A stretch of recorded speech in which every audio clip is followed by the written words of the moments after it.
Hey there, in today's video, I am showing you another super simple, easy project for using either your collage or your scrap pieces of artwork. And it's just to make a simple gift tag. I give you a couple ideas and then just maybe an alternate idea, another way to use up those little pieces. So I hope that this inspires you to kind of think outside the box and to use up all those scraps that you have laying around. So anyway, let's get started. To make gift tags, you can do something similar that I actually showed in another video about how to make bookmarks. You can do the same process, which is basically to take, I've got a variety of gift tags here, and in the bookmark video, I just collaged or glued collage paper directly onto the tag. I also suggested in that one that you could paint directly on the tag. And so some of these larger ones would be a little bit easier. You could do some kind of abstract or landscape or some kind of fun project using the tag itself. Now, if you don't mind working really small like this, for me, I have a hard time working small, so I'd rather work larger and then glue it onto this surface, but you can choose for yourself. I want to show you what my favorite thing is to do using my art to make gift tags. So I'm going to set these aside because this was just for example, and I will link that video below. Okay, so what I really like to do is to take, and I have a bowl here of it, is my little bits and pieces left over, and they could be like, this is on very thin cardboard, it could be on cardstock, things that I've made, and then I've cut off bits and pieces. This actually looks like it has probably some double-sided tape in there. So these are little bits and bobs, and what I'm gonna say about them are that they're sturdy. So they are on, all of these are sturdy. They are not on just regular, like printer paper or paper that isn't thick. This is very thick and very sturdy. So it can lend itself to being a gift tag all on its own. I don't need to attach it to anything else. Although I guess I could if I really wanted it to be very thick. So, and they're all very sturdy in and of themselves. So for example, let's find one that is on the smallish. I guess this is kind of more the size of a gift tag. So I'm gonna set this aside. So there's a couple ways that I go about it when I'm doing this. One thing I have is this punch that will curve the corners. So if you want your bottom corner curved, you can just put each corner in and then it's rounded at the bottom. So if that's a look that you like, a punch like this works. You can also just use your scissors and trim it and eyeball it. I think that is perfectly fine. The other thing, if you want it to look like a traditional tag, would be to, and I'm just gonna eyeball it again, would be to cut the angle of and now this will be really crooked because, I'm not the exact person. So, yeah, you may want to measure that and I'm gonna cut that right there. So however you want, if you're more of an exacting person. I often do not cut it into this size because I don't care if it has the look of a traditional tag, and by traditional tag, I mean this. Now the other thing, obviously, you could put it on here and cut it to shape, like the tag shape that you like. That would be really easy. And I think there might even be tag punches. I'm not so sure about that anymore. Okay, so let's just pretend that we didn't have that. So we cut this to the best of our ability. And then the next thing is I have a hole punch, and I'll just punch a hole approximately in the middle. So there I have my little gift tag. I could write on the back. I could paint the back. I could do whatever I wanted. The other thing is I brought out a little tray of ribbons that I use. I have and obviously because this is very small, I didn't bring super thick ribbon, although I suppose it would go through this hole. I have just like some velvet ribbon, some leather twine that I have, some leather string. I tea dyed this, interestingly. I don't know how deep into that it goes. I also just pull pieces of fabric that I like, which sometimes work, and then this is another just thin ribbon, black, which maybe works the best for this one.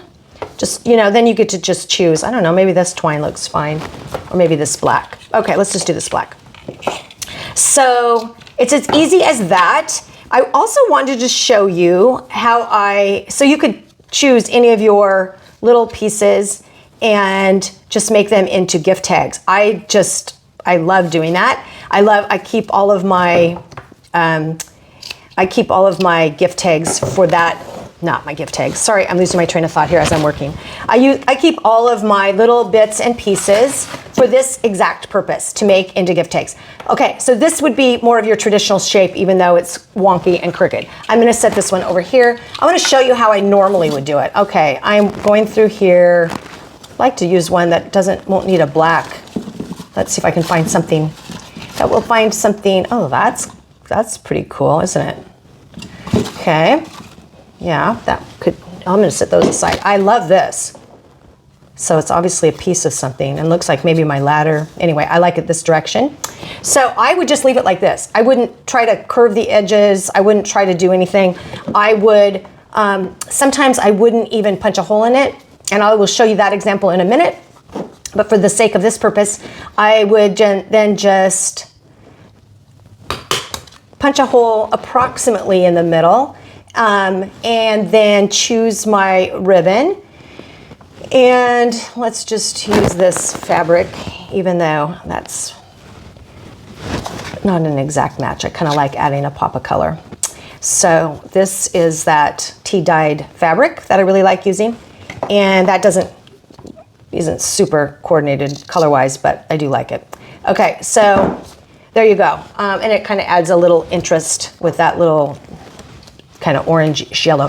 So those are two ways to make tags using your own artwork that you have glued or you have made on a thicker substrate, such as a lightweight cardboard, a cardstock, or something, watercolor paper, something like that that can hold up, that's a little bit sturdier. I feel like that makes tags a little bit, that make them a little bit more usable in that regard. But I'm sure you could make anything work and figure it out. So, okay, I want to show you one other thing that I do with these little bits and pieces in terms of, I guess, kind of as a gift tag, and I'll show you that in just a second. All right, when I am packaging up a gift, I often use leftover or repurposed paper whenever I can. Whenever I can find any kind of old paper on a roll, or it's weathered or aged, or even book paper that's a large size that I can then use to wrap gifts. Smaller gifts are easier for that than others.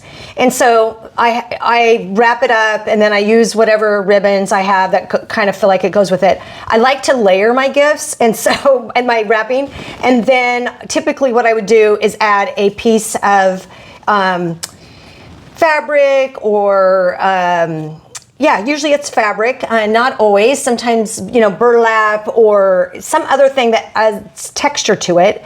And then I go through my little bin of little pieces and I say, okay, I already have the piece in my hand that I want to use. I go, okay, well, how would this look? And I kind of tuck it in, and maybe I want to cut it, or maybe part of it would work.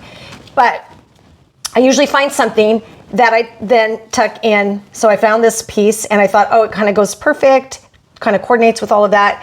And it just elevates the gift, in my opinion, by using what in most cases is completely leftover materials. So that is just another way to use your little bits and pieces that you have that are more sturdy. Now, I think a lighter weight paper would work in this case. I like the sturdiness of this, and obviously I could write on the back of that if I want, but usually I'm just using it as decoration. I'm not using it as a gift tag, and I do not cut a hole in it or add ribbon or anything like these other pieces. So I hope that gives you some other ideas for ways to use your art, and ways that you can use your collage and all those leftover pieces that you have, that you're kind of like, what do I use them for? I actually look forward to wrapping gifts for this exact purpose, because I like the visual effect of what this represents.